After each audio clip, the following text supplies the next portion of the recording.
This is the Griffin Realty Group Ask-A-Griffin podcast, episode number 14, Staging. Should I hire a professional stager? Are you a buyer, seller, or a real estate agent who has questions about buying or selling residential property, but you can't find an easy way to get the answers? Well, then, hey, you're definitely in the right place. I'm Danny Griffin, the founder of the Griffin Realty Group and the host of the Ask-A-Griffin podcast. Now, to help you take immediate action, if you need to sell or buy residential property right now or in the near future, you can take advantage of our free step-by-step guides that are waiting for you over at griffincourses.com. That's Griffin courses.com. When you get over there, it's a mind map all laid out for you, a whole course on how to properly go through this process. That's if you need to do something sooner than later. Don't just do this haphazardly. All right, let's get started. In this episode, we're going to continue with staging. Should I hire a professional stager? So after all these tips, what if I don't want to do it, or what if I can't do it? Should I hire somebody? Well, let me hit the first point here. And that is what we, my brother and I, learned from working with professional stagers during a TV show we filmed on the A&E network. So back during that good old time called the recession, we had to get very creative with the way that we were doing things. So we came up with a non-binding auction formula, where I know a lot of this will make you panic when you hear this. But we had many willing and able players that we said, look, people can't seem to find pricing as things are crashing. So why don't we just come at pricing from the bottom up? Let's take price off the table as an issue. Let's cut it in half. So whatever we think the asking price should be, we'll cut it in half. We'll open up the bidding. We'll do a non-binding. They didn't have to come with a down deposit. They just came in and said, look, we're going to start the bidding here. You go through, take a look at the house, put down on the paper what you'd like to bid. And we don't even need an offer. We just need to hear what you think you would pay for this property. And so people would bid that price up until we had a floor, and then we would get into a negotiation if it wasn't close enough. And it worked really well. And so we caught the attention of a production company with this idea, or they liked that. And a lot of ideas we pitched them on, but they liked that because there was excitement, and it was the drama of the true way many, many markets are made for any sort of a commodity that you can purchase in the open marketplace. And so A&E loved it. And subsequently, they bought a pilot program. We had a lot of fun doing that. They loved it, and they bought 7 more episodes. So we were involved in this process. But now you can imagine, on TV, this massive media. They're spending hundreds of thousands of dollars per episode. You can't believe how much is actually spent. I mean, imagine doing a vlog like this and how little money you can spend and create something that's semi-professional. But when you go pro, wow, there's a lot of money involved, because you are hiring the best of the best, from sound folk to lighting folks to showrunners. I mean, it goes on and on. There's a lot more to TV than you think there is. And so during that process, one of the things that matters on TV is transformation, the before and the after. And staging became a massive part of that transformation. So we would go into properties where somebody had a real need to sell, and every one of them obviously could use professional staging. I mean, there's no debate here that professional stagers are incredible. They're magicians. And that's what my brother and I learned. We've been doing it for a long time, up until the time we started filming, and we'd seen stagers, and we loved it. You always love it when somebody will spend the money on a pro stager who brings in their furniture and their idea for what will help enhance the space and the mood and the sense of home, all the things we've talked about in this staging series. But boy, are pros really good at this. When somebody is a really good professional stager, they can transform a space, and they see things that we don't. They are truly artists, and they are truly visionaries. And I know all you buyers out there might fret when you hear me say this, but most of you don't have a vision for space. So it's always wonderful to have a pro go through this. And I think I was even shocked as a veteran, a longtime veteran of the industry prior to that moment on TV, where we would go away and we wouldn't even be able to see it because they wanted our authentic reaction with the homeowner as we went through it. And I have to tell you, I can remember an old barn that got transformed into the coolest, most fun place that you would hang around. So you would see this barn as this old dilapidated place that quote unquote needs work, they transformed it into the funkiest, coolest place to hang out. You could see somebody taking their guitar out there, or going out there and having their friends and family over. They had all these cutesy tiki lights and all these real cool signs that they hung around, soft couches. It was just unbelievable.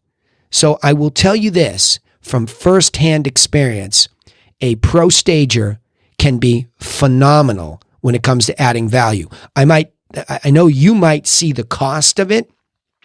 Take my word for it through my own experience. They can really add value when it comes to selling your property. And all of you, I said this before in another episode about staging, all of you new construction builders, you need to get your properties professionally staged. I'm not saying I know you didn't sell it because of the new house smell. I get that. But a stager can really take you to the next level, especially when it comes to a realtor or yourselves, if you're selling your properties by yourself as a builder, to memorialize what that property looks like digitally is everything in the digital age. I shouldn't have to tell anybody that. So having it done to the nines, the best it can be, is always my first choice. Okay? However, let me go to the next point here. Your first step to staging your home yourself is to get rid of all unnecessary distractions. In fact, as of the recording of this podcast episode, I have been out to 2 seller properties this morning, and in both of them, to a lesser degree, I showed them what those distractions were.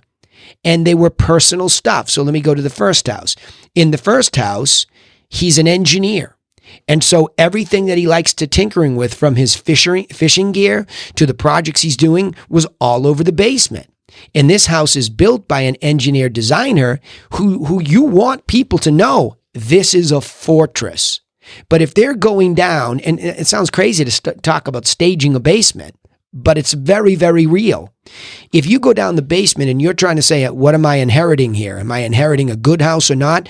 But yet I am looking at all these unnecessary distractions. The lights aren't on. I can no longer see the high efficiency heating system and water boiler. I can't see that. I can't see all the electrical panel. I can't see these things because there are unnecessary distractions.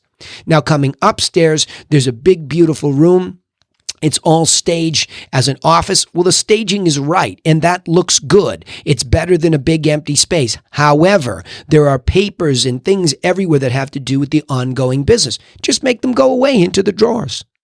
You see, this transformation starts with you getting rid of that stuff, organizing it, hiding it. We don't have that laissez-faire, casual attitude anymore. It's go time, folks. If you are going to sell your house, you want people to see these spaces for what they could be. And I said that in the last staging episode. It's about that feng shui, that flow. Less is more in this case, okay? So get rid of unnecessary distractions.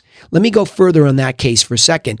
As you go outside, the first thing that people ask in my Cape Cod market, not my Boston market, but my Cape Cod market, where does the pool go? I know, ocean abounds, but now with sharks, etc., where does the pool go? So I went outside, I was shown a couple areas, I said, aha, there. So the distractions are over there are simply just cleaning it.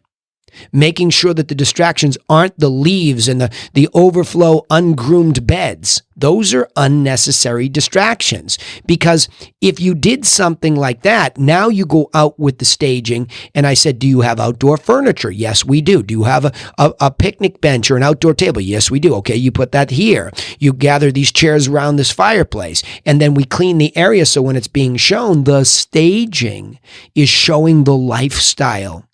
So you don't have to go put the pool in yourself, for example, but you can show easily where it goes. That's what staging is. So all of these things are there already in these properties, but there are so many unnecessary distractions. I know it's going to sound crazy, but the DIY first step to whether you end up doing all the staging yourself or hire somebody is, don't make the stager come in and have to give you that kind of advice. That's a waste of their professional artistic time. Get these places ready. Think about these spaces. Where would it go? Don't just say, oh, it would go over there. No, clean it out. I've actually had 2 clients stake out pools for me. Show them where it would go. So you make it easy. So even if you don't have something to stage with, show them where it would go. All right. So unnecessary distractions are getting rid of them. All throughout the house, inside and out, is your first step to the DIY setup. It's the palette for staging. It's stage number one. And again, if you end up hiring somebody professional, don't waste time having them consult you on that stuff. That's a no-brainer. So the last point here, I talked about new home development. Think like a new home developer and place your furniture in the best way that enhances spaces without clouding the buyer's vision for their own furniture. So we go to the unnecessary stuff that's just flopping all around, but now we go to what you have for furniture.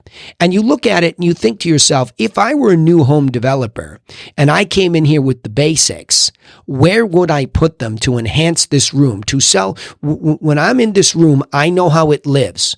By the way, this came up also recently with open floor plans, and people said they want a more open floor plan than mine. I said, what do you mean? We're sitting in a two-room combination that I can see through to the patio, and all this square footage that's spatially up above me, high ceilings, soaring windows. It's here already. Just make sure that when somebody's coming in here, they understand that this is the open space. And if they don't like your formal furniture, see, this is where you get stuck in between your stuff versus what a stager would do today to modernize it. But as long as you have that dining room table there and it shows the size of it, now it's on all of us realtors to show people that flow, to demonstrate, say, look, you put your table here. I do this all the time. I get a feeling for the flow first, and then I talk about how somebody else's furniture could be there. Say, look, if you don't like this formal dining room table, here's what you could do. You get a nice big country farm kitchen. You spin it this way a little bit. If you wanted to have a shorter one, this way. If you like the long one, it flows into more casual furniture over here, but this is exactly showing you where you would put it. Now they begin to see for their own stuff. That's how it works. So let me go back over this. Should I hire a professional stager? My answer is yes, if it's in the budget. Always. Even if it's a consultation of what to do with your stuff. But that's what I learned from doing it on TV, where I got a feeling for it at the extreme. You don't need to go to the extreme, but a pro is always better than us. But the first thing you want to do, even before they come, or if you decide to do it yourself, get rid of unnecessary distractions.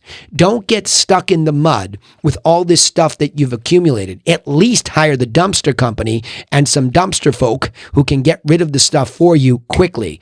So now you have a palette. Then go in and walk through room by room and think like a new developer. Where would a new developer put the bare minimum furniture without being too little so that somebody can envision their stuff in place of mine? All right, summarizing it this way, while it's always the best option to hire a professional stager, it is important to start the staging process yourself by decluttering and rearranging your own furniture to enhance your spaces. Now remember, you can take immediate action to get started in the right direction if you need to sell or buy property right now or in the near future by going and getting our step-by-step guides that are waiting for you at griffincourses.com. That's GRIFFIN courses.com. Also, if you like this kind of stuff on a regular basis, don't forget to subscribe to the podcast on iTunes, Spotify, or wherever you might listen to podcasts. And if you don't listen to podcasts, I highly recommend it.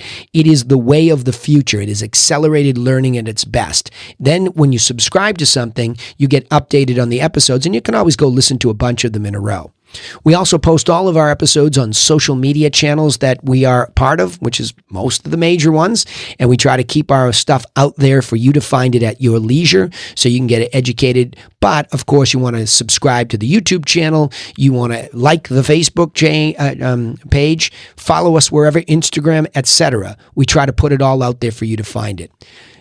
What we'd also appreciate it if you would share this content with somebody else that you know. That's typically what happens with real estate. You know somebody who's in need of tips like this. Would you forward our information to them? Meaning our podcast information, just that information. If somebody needs us, you know where to find us. griffincourses.com is a great place to start. Now, remember, I appreciate you listening, but my warning to all is remember, nobody's coming for you. Realtors are a good help. Stagers are a good help. There are a lot of good help. But it is best if you work on your own plan for selling and buying property, that's the best way to do it, okay? I will see you in the next episode, and I appreciate you coming here to listen to what we have to say.